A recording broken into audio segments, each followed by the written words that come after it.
Anthony Bourdain was one of the most beloved foodies on the planet, with the Emmy Awards to prove it, and a large part of his success can be attributed to the introspective but sardonic way he found magic in the grittiest corners every city he passed through. It wasn't about Michelin stars or high cuisine. While it's a well-known fact that Star Wars fans aren't too fond of the prequel trilogy, The Phantom Menace, in particular, has managed to draw a lot of criticism over the years and even stand out among the other two films, which by no stretch of the imagination implies that they're good. Of course, we can't deny that there are certain elements in the prequels, even Episode I, that compel fans to go back to them even to this day. The chef didn't buy into food trends or showcase Instagram hot spots. Namely, the sequence with the Boonta classic Padres, while out of place from a certain point of view, was a delight to watch and is still a memorable part of the young Skywalker's journey from a slave boy on Tatooine to one of the greatest warriors in the galaxy. Rather, he was vocal about his fiery disdain for brunch, the kind of hatred that brewed in a soul tasked with cooking 300 omelets a day. Bourdain's projects were less about food and more about the human experience, often shedding light on the less privileged class. Whether it was No Reservations or Parts Unknown, his gonzo accounts possessed the kind of sensitivity that made eating a hot dog in the Jersey suburbs feel enormous. Besides, this galactic version of the chariot race is basically Star Wars' equivalent of Quidditch, which lends the fictional world a sense of legitimacy besides the main conflicts of good and evil that are always at play. Alas, after the fall of the Galactic Republic, podracing simply vanishes from the canon of that galaxy far, far away. But apparently, this has to do with the Empire. In Galaxy's Edge, Black Spire, a tie-in book for Disney's theme park, fans learn that under the Imperial rule, podracing has been outlawed. V, the book's protagonist, visits a diner where meat is cooked over the engine of a podracer, and it's where she hears about illegal races taking place away from the eyes of the Empire. He even inadvertently transformed his TV series into an Emmy-nominated war documentary when the 2006 Lebanon War broke out just 24 hours after he landed to film in Beirut. Even the role-playing game Endless Vigil, now part of the Legends continuity, had revealed that the Empire is against the dangerous sport. I know what you're thinking, why would the Emperor be against podracing? Was he looking out for his citizens, or did he wish to take away one of their sources of entertainment to further establish his tyranny? Knowing how twisted Palpatine truly is, we're willing to bet on the latter. The final scene saw the chef evacuating alongside Marines, a dramatic ending, but one that was entirely Bourdain. Or maybe he just wanted to mess with Vader and take away one of his childhood thrills. At any rate, considering how massive the world of Star Wars is, it's safe to say that some people are keeping the tradition alive somewhere, even if we don't hear anything about it in the context of the new narratives. It was never about the food, it was always about the way there. Bourdain's brand of storytelling is only possible from a person who's truly lived, someone who's sunk deep down into the caverns of rock bottom the same way they've risen to the peaks of success. His life may have been marred with darkness, but it was always honest. One raw oyster defined the course of Anthony Bourdain's life, much like the never-ending Jerseyite battle between Taylor ham and pork roll. Food was a form of rebellion for Anthony Bourdain. The chef had a rather traditional upbringing in Leonia, one that involved spending summers at the Jersey Shore and what we can only assume was the painfully teenaged experience of hanging out in diner parking lots, at least, if he was like every other kid in the state. He only developed his adventurous palate, which expanded far beyond visiting Sheetz instead of Wawa, as a way to rebel against his parents. In a 2017 interview with The Guardian, the chef admitted that it all began on a family vacation to France, his first time ever in the country. On that trip, both he and his brother were allowed to drink watered-down wine and cigarettes on Sundays. One day, his parents left both of them in the car while they ate at a restaurant, and he pushed back by requesting oysters and dishes they found repulsive. He admitted, it wasn't about the food but about getting a reaction. In his 2000 Kitchen Confidential memoir via Page 6, Bourdain revealed that eating that raw oyster was the thing that, as the outlet put it, scarred him for life. He wrote, the food, the long and often stupid and self-destructive search for the next thing, whether it was sex or drugs or some other new sensation, would all stem from this moment. Anthony Bourdain dropped out of Vassar to become a dishwasher. Anthony Bourdain was teased in high school. As his childhood friend, Sam Goldman, told GQ, the world traveler was tiny, and they hazed him just a bit during their ski club trips, once even making him ride in the luggage rack. Bourdain eventually graduated and went to Vassar, a private liberal arts college in New York that floats just under the Ivy League, but he was miserable. Bourdain's brother, Chris, told the magazine that the chef didn't like college and didn't care. He added, "I definitely remember, we went to some restaurant in Putnam County, New York, on Route 22, where our parents had a massive, huge F***king argument with Tony, why are we paying for Vassar? You're F***king up there." Bourdain didn't end up going back to school. Instead, he searched for a new purpose, later telling The Guardian that he only became happy, or rather intensely satisfied, when he started washing dishes at a restaurant in Provincetown, Mass.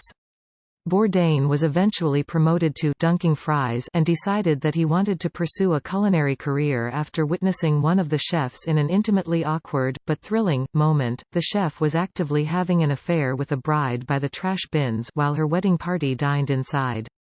Bourdain later attended the Culinary Institute of America, according to USA Today.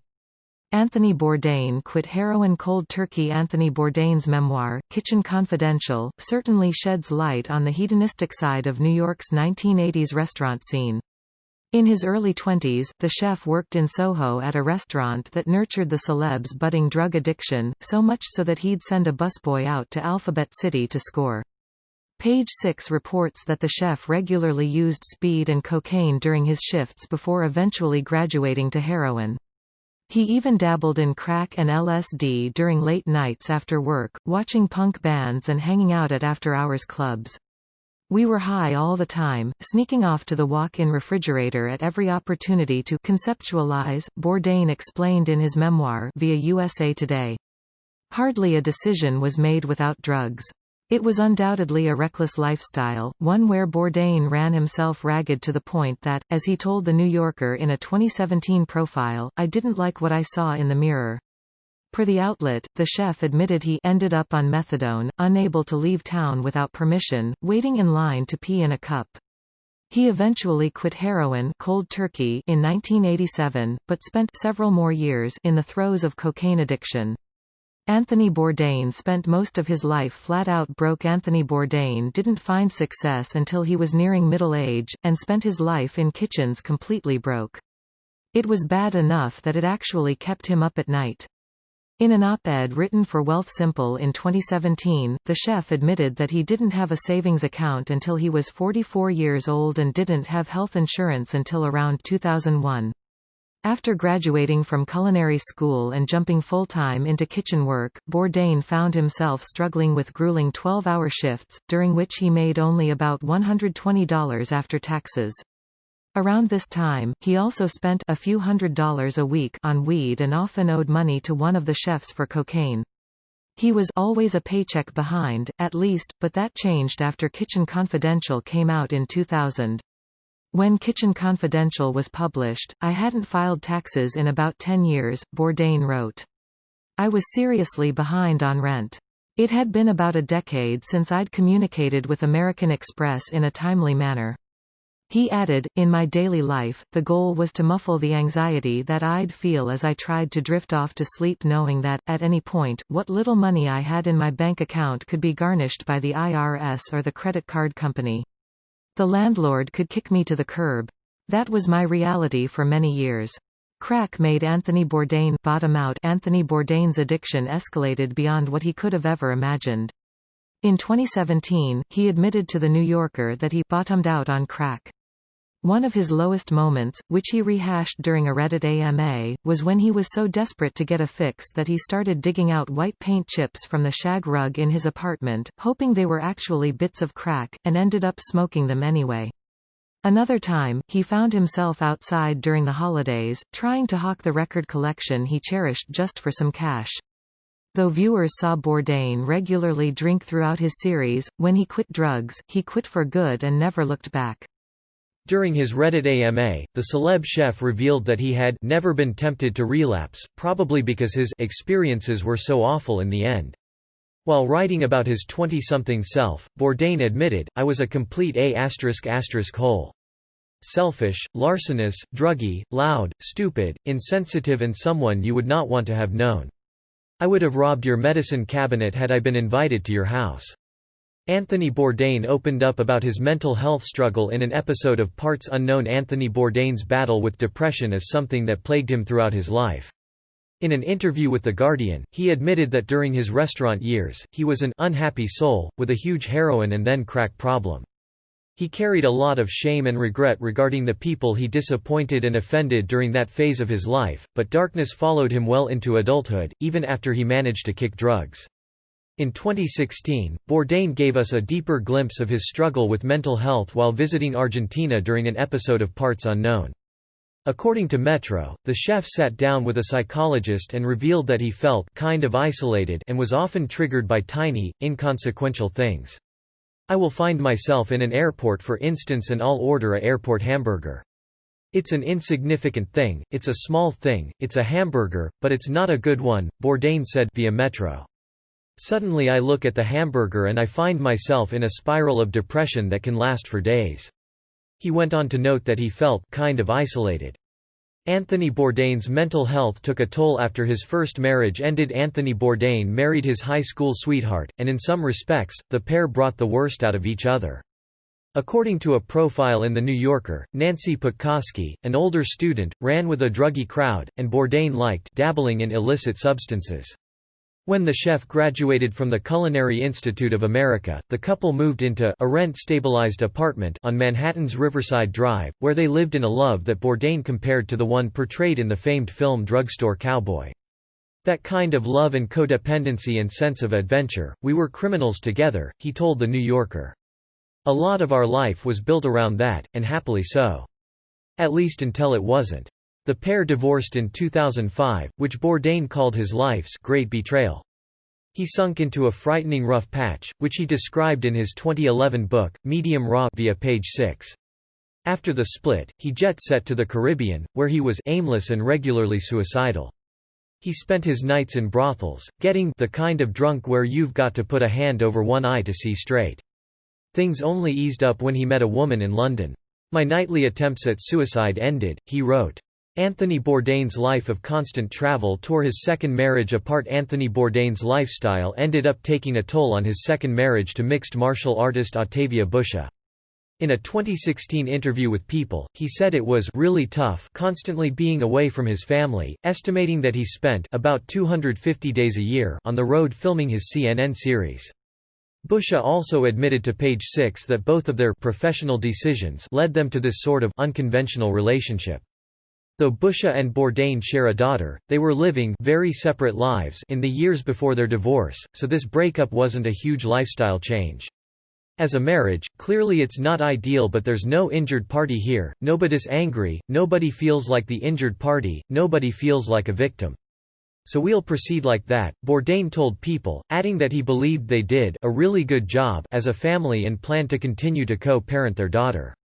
According to Page Six, the former couple never actually finalized their divorce before Bourdain's death in 2018, even though he started dating Italian actress Asia Argento shortly after their split. However, People reports that this may have not been a top priority because he never planned to marry again. The truth about Asia Argento's cheating rumors for fans of Parts Unknown, Anthony Bourdain's relationship with Asia Argento wasn't exactly a major surprise. The chef told The Hollywood Reporter that the pair first met while he was filming the show in Rome, and the chemistry was palpable during the segments they shared. After her appearance, the duo were spotted hanging out on beaches and holding hands through Europe while smoking cigarettes. Though the Daily Mail reports that the couple didn't officially start dating until a year after they met in Italy, that didn't stop the tabloid from speculating that their so-called crazy love was somehow concerning to Bourdain's friends. Page Six reports that 5 days before the chef's death, a paparazzo caught Argento on what appeared to be a romantic outing with a French journalist. Of course, because of the unfortunate timing, Argento was vilified in the press for somehow contributing to Bourdain's strife, so much so that the pap who snapped the shot even told Page Six that he regretted it. The truth is that Argento and Bourdain never had a conventional relationship. In an interview with Daily Mail TV, the actress revealed that the pair both cheated on each other and it wasn't a problem for them. The couple's friend, Rose McGowan, confirmed this in an open letter via People, where she revealed the pair had a free relationship and loved without borders of traditional relationships.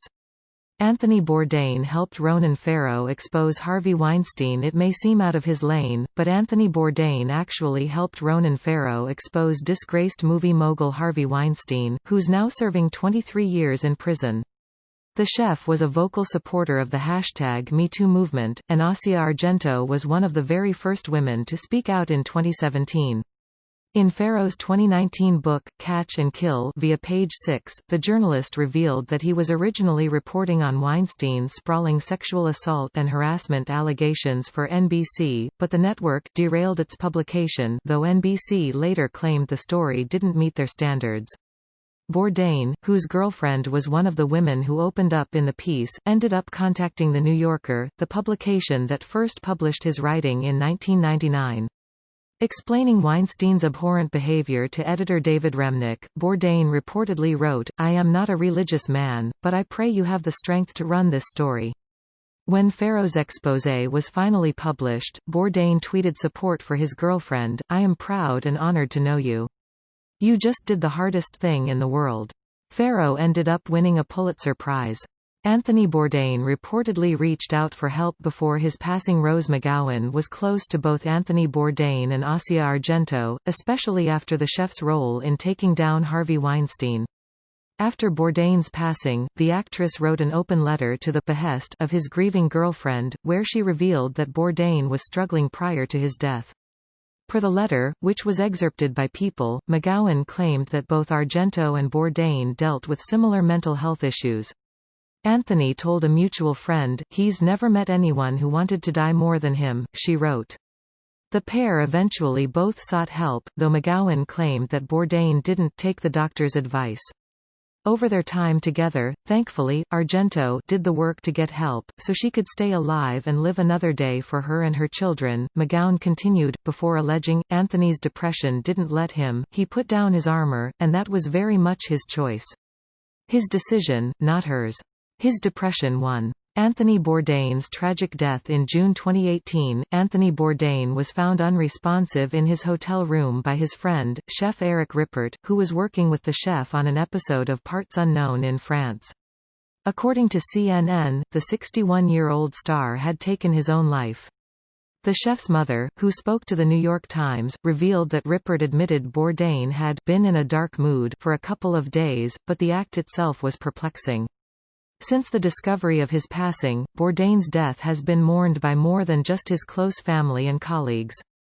It's been mourned by an entire world, who watched the chef highlight the strangest pleasures of our existence, from the radio cutting in and out during a solemn, late-night drive through the West Texas desert to the fantastical costumed nightclubs hidden behind Tokyo's neon lights.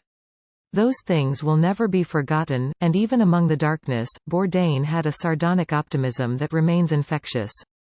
"I should have died in my 20s, Bourdain said in a 2016 interview with Todd Aaron Jensen via CNBC. "I became successful in my 40s. I became a dad in my 50s. I feel like I've stolen a car, a really nice car, and I keep looking in the rear-view mirror for flashing lights. But there's been nothing yet.